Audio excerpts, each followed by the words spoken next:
I think the reason why menopause has been a taboo up until this point is because we haven't had enough women talking about it, because we haven't had enough women who can talk about it actually experience it.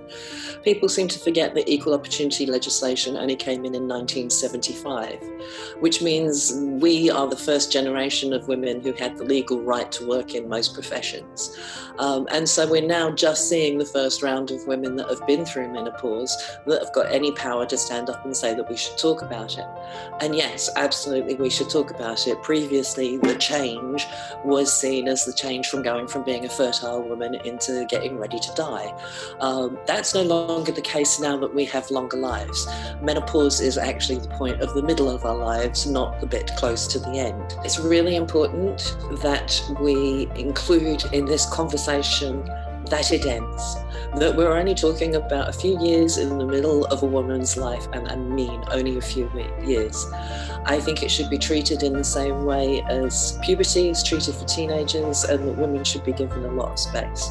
But, and this is a big but, it ends. And nobody talks about what's on the other side of it.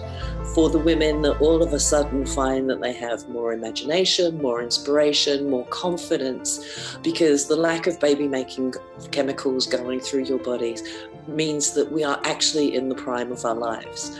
And one thing that absolutely terrifies me about us talking about menopause is that all of a sudden that becomes the definition of midlife women.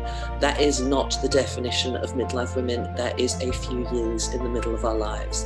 And I think we should be concentrating and sending a really positive message of what's on the other side of it.